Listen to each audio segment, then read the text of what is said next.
now available in paperback and e-readers, The Temptation of John Haynes. Give in to temptation and pick up this action-packed African-American paranormal romance.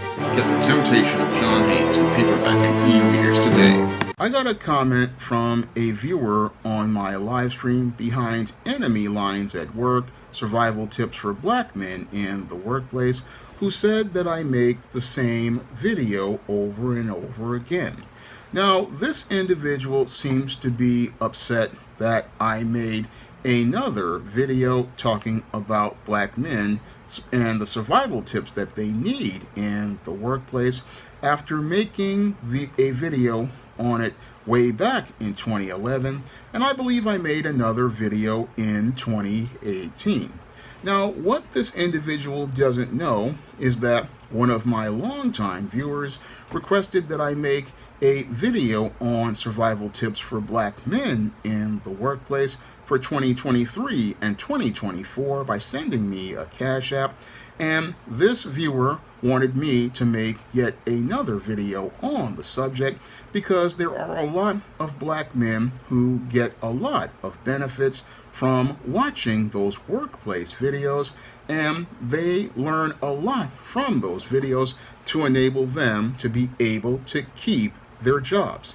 Now, what this viewer doesn't understand is that when I do these workplace videos, they may seem repetitive to them because they may be a long-time viewer.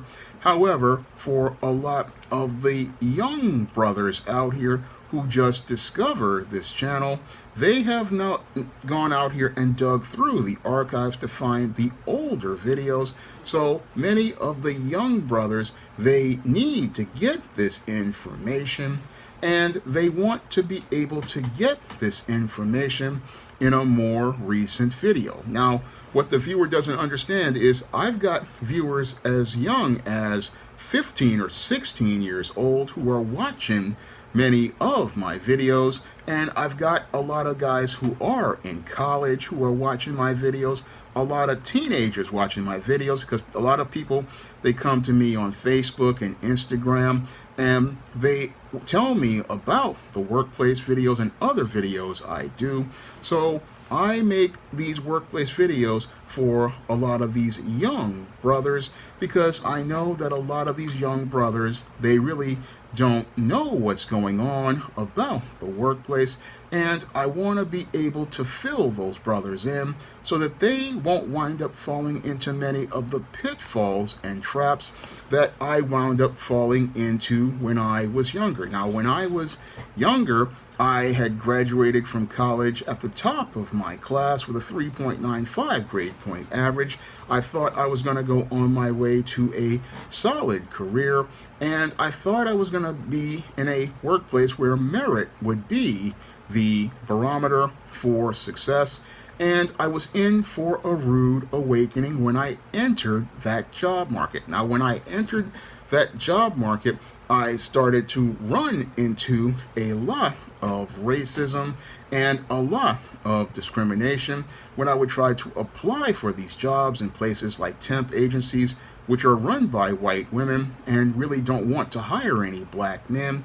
And I ran into a lot of resistance as I was looking to send out resumes, and I didn't understand the reason why I was running into resistance was because a lot of employers don't want to hire heterosexual black men, and a lot of heterosexual black men are not considered welcome in the job market, even if they graduate at the top of their class, even if they have a squeaky clean record like I did growing up with straight A's in school and being on time and being really a person with good manners and was respectful.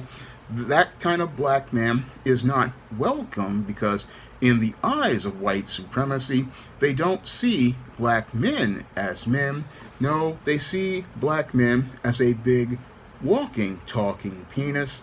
And I didn't know that entering into the job market, and I didn't know how hostile it was. So I walked in and fell into a lot of pitfalls and traps. And this is being a guy, again, graduated at the top of his class with a college degree in business and had a good work ethic and fell into pitfalls and traps because I didn't know that I was behind enemy lines and didn't understand that there were a lot of enemies in the workplace. And I wanted to go out here and have that good career, but a lot of things were in the way that kept me from having that good career. Now, as I was trying to have that good career, I ran again into walls as I was trying to get my life started. And as I was trying to get my life started, I fell into fell into some of these traps. I mean, I remember my first job working at Food Emporium, and I was there first. They didn't know what they wanted to do with me because they weren't used to a guy like me coming to the workplace, and they were going to train me to be a cashier. Then they put me on stock. Then they put me as a grocery bagger, and as they had me as a grocery bagger, they would do things like have me going to wash tile outside of the store. And I didn't know that what they were trying to do was trying to make me quit. And these are the type of tactics that are done to black men in the workplace. They don't want black men on the job, so they go out here and use tactics to make the black man frustrated so that he'll quit. And eventually I wound up quitting that job after I was finally put on the cashier position, but then they said, oh, people will take advantage of you. And I took that as a disrespect and walked away from that job. And I didn't want to walk away from that job, but the whole thing is I ran into that kind of disrespect. And this is the type of stuff that is done to black men because we are not considered welcome there, because people don't like the idea of a black man being on a job, because the idea of a competent black man being on a job represents competition for whites and non-blacks. So they use tactics to try to get black men out of jobs by giving them all of these dirty tasks in the hopes of discouraging them, and also playing games with rumors and gossip. That's what I ran into at the supermarket job that my father helped me get. They didn't know that this was me just trying to get some pocket money so I could move on, but I was forced to move on because, again, when you're disrespected, you just get frustrated to the point where you want to leave, not understanding that people are actually playing games to try to get you out so they can bring somebody either cheaper or better in. Now, after I got that job, I learned more about the workplace from my second job, which was with AmeriCorps Vista, and when I was working at the Strive Job Readiness Workshop. And as I was working with the Strive Job Readiness Workshop, I learned a lot about all the barriers to employment that keep a lot of black men from being able to not only get jobs, but keep them, working alongside participants who were ex-offenders, people who were drug addicts, people who were coming out of recovery, people who were single mothers, homeless people, and brothers and sisters who were dealing with things like being introverts and having social anxiety issues. I mean, I worked with a lot of different participants as I was volunteering, observing the cycles of people there, and I learned a lot about what keeps people from keeping a job there. And I learned a lot there, but sadly, the vice president didn't think I was a good person for their organization, even though everybody at the company said I was one of the best workers there. And that taught me another lesson, that when you're on these jobs, when you're dealing especially with black men, a lot of black men are uncomfortable about having to compete with other black men on a job. And if they see a brother out here with some talent and skill, they're not looking to help another brother actualize their potential. So what they're looking to do is eliminate that competition because they want to be the age nice. Now, after I took that job, after I had that job from 2000 to 2001, we had 9/11, and things got a little rough for me, and I just was in a rough place. And then I finally got a job at a law firm, and after I got this job at a law firm, it didn't work out. But at that law firm job, I learned more about more pitfalls as related to black men in the workplace. And one of the things I learned is that, again, black men aren't really welcome there, because when I went on the interview for this law firm, the first time I saw body language of a person who wasn't interested in hiring me. And as I was in this interview, they were talking about hiring somebody else. And as they were talking about hiring somebody else, I saw how I was being disrespected. Now, I tried to be the professional at that time and not really look to be calling people out, because it was disrespectful to sit there and talk about hiring somebody else, because talking about hiring somebody else in front of somebody you're interviewing is the same thing as talking about another woman when you're on a date with another woman. I mean, that is extremely disrespectful. And this is what these guys did during that interview. And I was about to blow that interview off, but they called me up and made me an offer. And because my money was running low, I decided to take that interview. And I took that took that job as a receptionist, which wasn't the job I was hired for, was applying for, but I took it because I just needed the money. And the thing turned into a complete disaster because they weren't genuine about hiring me, and they weren't genuine about teaching me anything. And as I was there, this is where I ran into the first time I actually ran into racism in the workplace, because this individual decided to say, "Oh, you're not doing anything." I'm like, I haven't been trained to do anything. And this is the type of trick that white folks and non-black folks do in order to project their stereotype of a black man being lazy onto a black man. This is what I ran into when I worked for this law firm. Now, I had another family member who worked there, and she didn't see the racism, because again, they may not be racist to a black woman, but they will be racist towards a black man by saying, "Oh, that black man is lazy, that black man isn't doing anything." And I haven't been trained to do anything. It's only been 2 weeks. And as I'm trying to answer phones, I'm being said that I'm being hostile because I'm talking to you the way I'm talking to you right now. And these guys are upset because the people that they have on the phone are hearing a black man. And that's the main reason why I was let go after 2 weeks, is because these white folks didn't like the idea of a black man being at their front desk. And later on, I learned that a person being at the front desk is the face of the company. And many of these companies, they don't want a black man being their face, because if a black man is your face, that means you're giving a black man power. And a lot of these individuals in this white supremacist workforce, they don't want to see a black man in any position of power. And this is what I ran into at CUNY, the City University of New York, when I was working at their library circulation desk. More people becoming uncomfortable about the idea of a black man having control over information, a black man having power to tell somebody yes or no. And because people were feeling uncomfortable about that idea, this is where I ran into this professor who really didn't want me there from day one, because he didn't like the idea, again, of a black man in a power position. And this is the type of things that I ran into the workplace.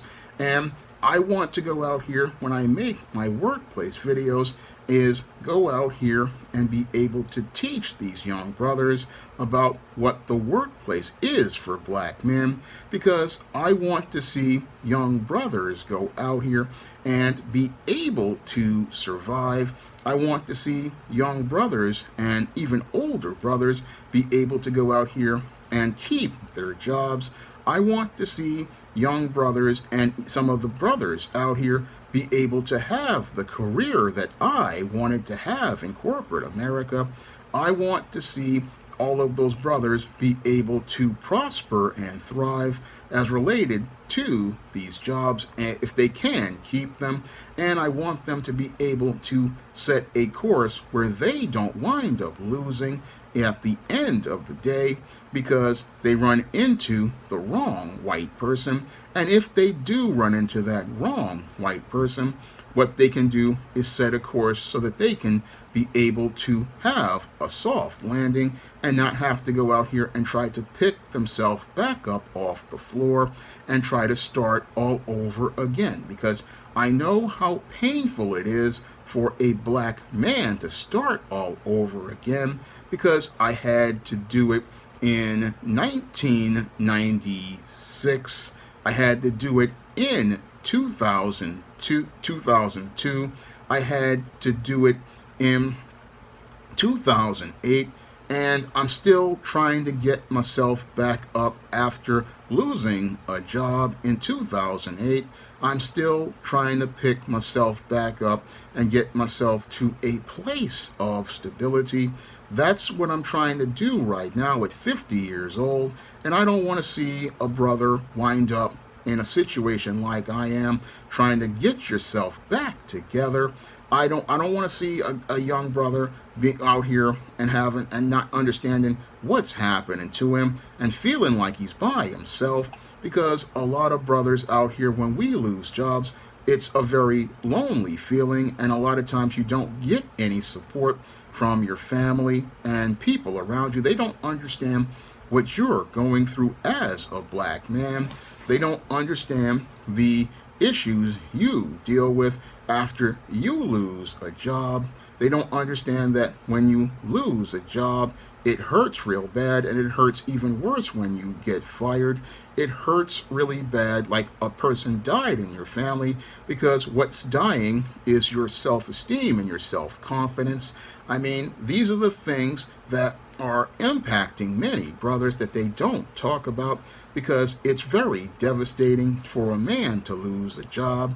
Because losing a job, this is one of those things that is hard to deal with, because I know what it was like in 2002 when I lost the job at the law firm after losing the AmeriCorps position in 2001. I mean, it just feels like you're getting hit with a rock, and it just feels like everything is gone, because you feel like a failure.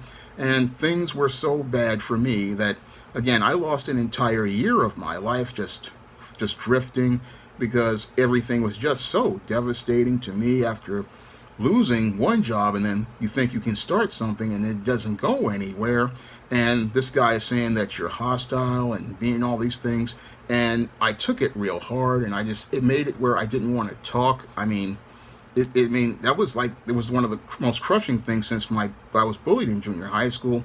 I mean, you just lose your voice, and you're not able to speak. And then in 2008, I was dealing with anxiety coming into that job.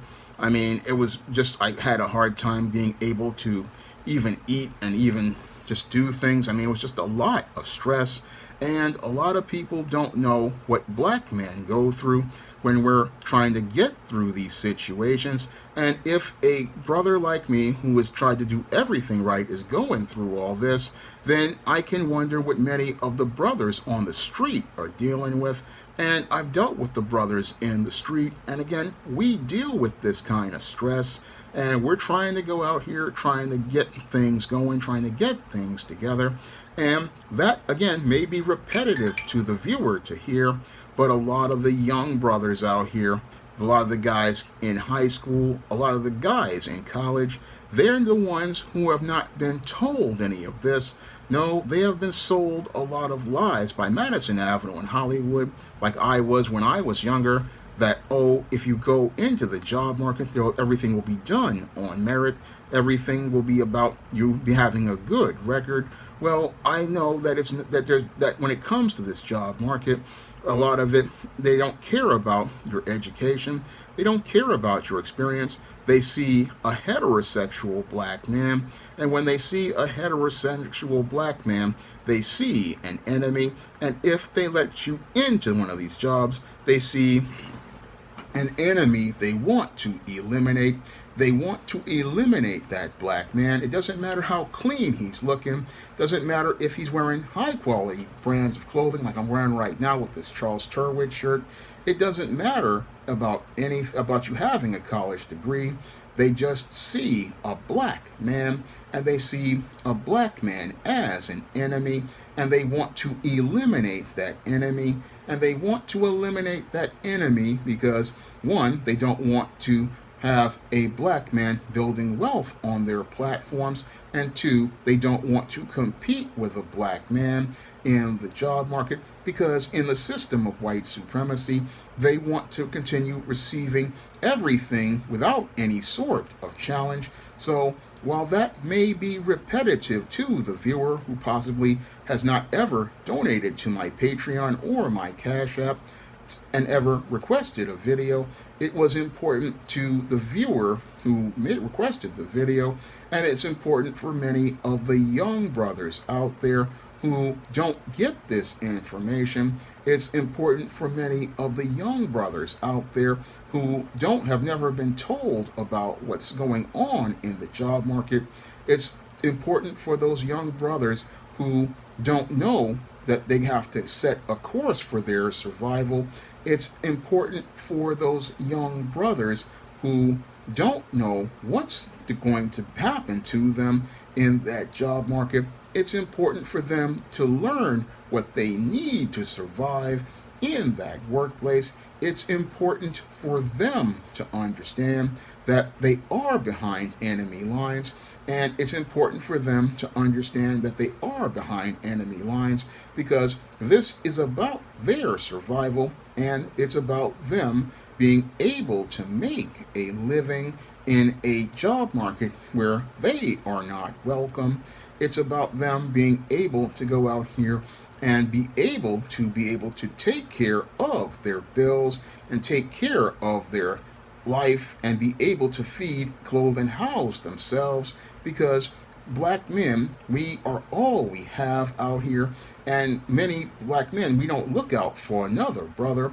But when I see other brothers out here, I want them to know what they need to know so that they can go out here and avoid pitfalls and traps like what I ran into with that pro-black female who flipped me by lying and saying that I was sleeping on the job. I want them to be aware of those individuals, and I want them to be aware of jealous Ivy League types like the one who said I had no place in the Strive organization, even though I was one of their best workers. I mean, I want black men to know about all of these pitfalls and traps so that they won't wind up having to have their mental health put in jeopardy to the point where they wind up having anxiety like I do right now, or struggle with anxiety to the point where you're having heartburn and issues as related to your entire body turning against you because you're so afraid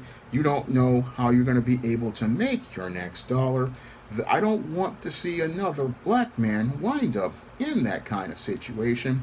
So that's why I make these workplace videos, because I want to help brothers the same way I would have helped brothers if I had a job, the same way I would have, if I were to have gotten one of these corporate jobs, I would be looking to open the door for another brother to let him in so that he can learn what he needs to survive.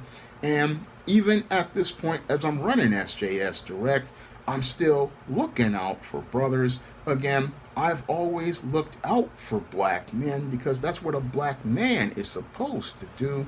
He's supposed to go out here and make content that helps other black men be able to build their lives and move their lives forward. Use my experience to help somebody else do better. Use my experience to help somebody else achieve. That's what I want to do with these workplace videos, because I want to see other brothers have that shot at achieving as related to their career. And again, having a career doesn't mean that you're going to work for one of these white corporations. In many cases, it may mean working for yourself.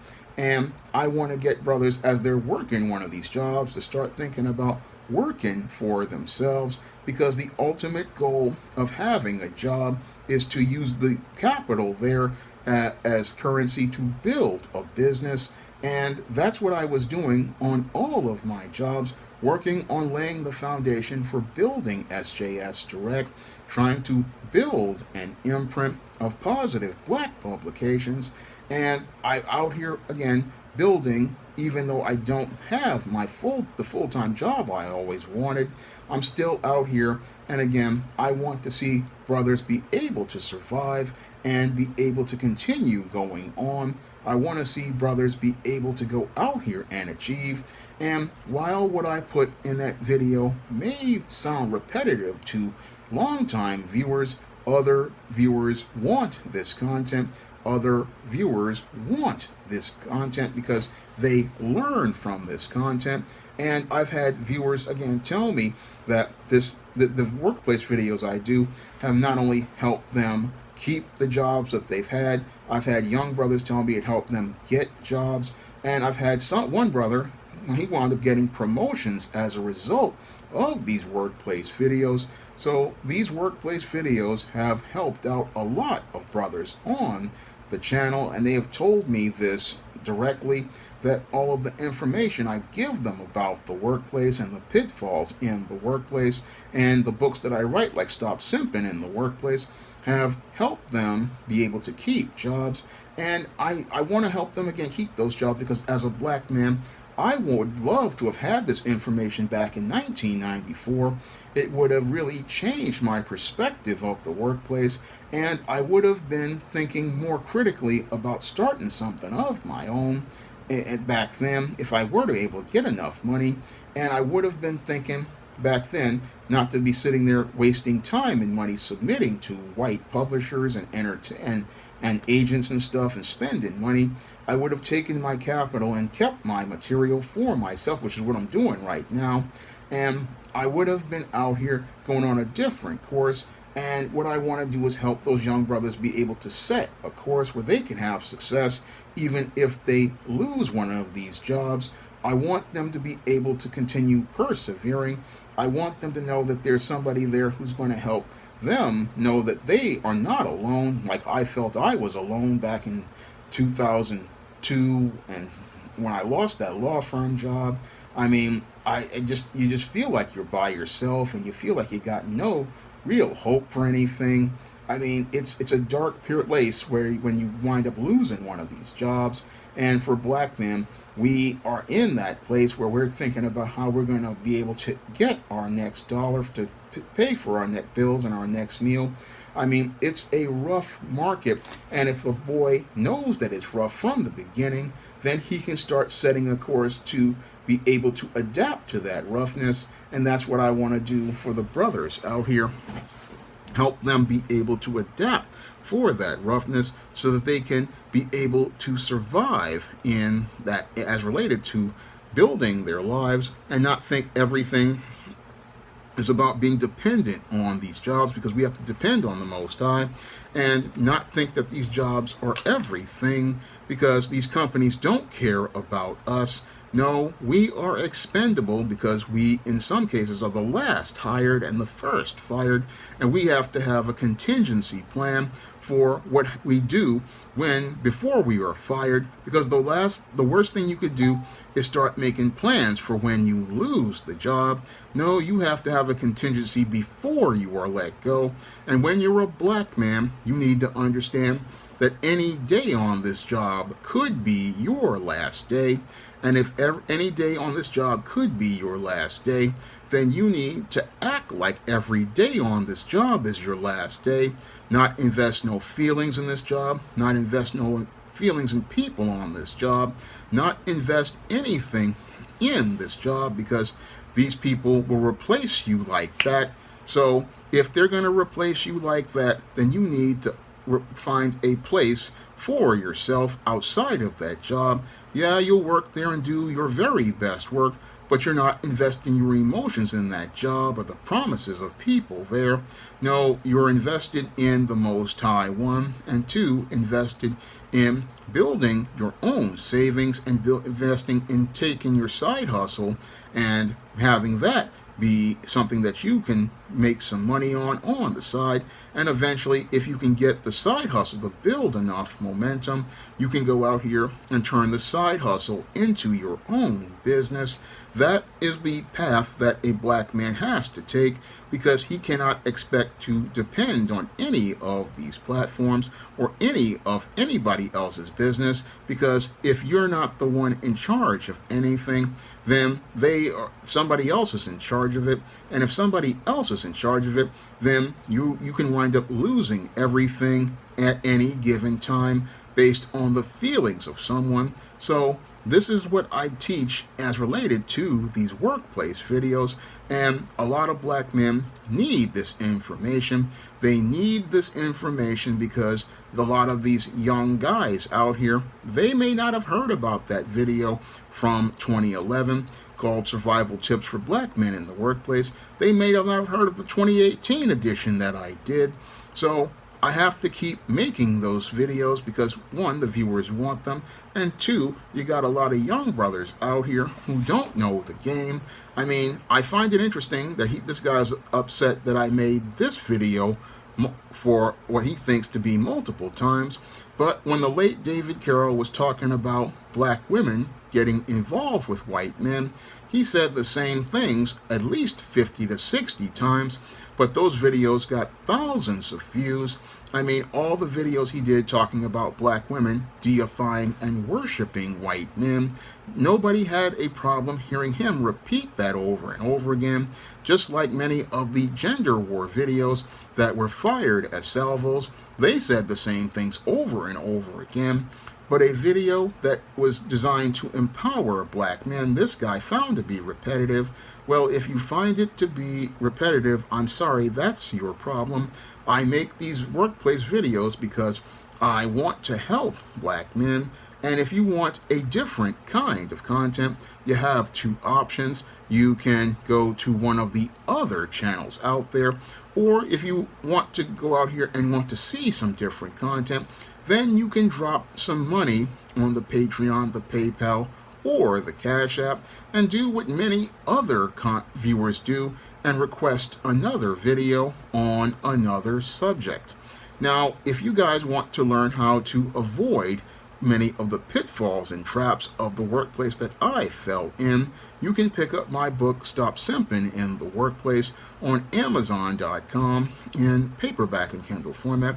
You can also find Stop Simping in the Workplace at other online booksellers like Smashwords, the iBookstore, Google Play, and Barnes & Noble. And if you'd like to see me make more videos about the workplace or other subjects, and you can go out here and drop a donation to the Patreon, the PayPal, or the Cash App by clicking the links in the description box. That's all I have to say for this video. You can comment, rate, and subscribe. Now available for the first time in paperback. Stop Simping in the Workplace. Men, learn what you need to know in order to protect your job from workplace predators with Stop Simping in the Workplace. Available in paperback at online booksellers everywhere. Support black-owned and black-operated digital broadcast media. www.niceradionetwork.com. Nice Radio Network, broadcasting 24 hours a day, 7 days a week.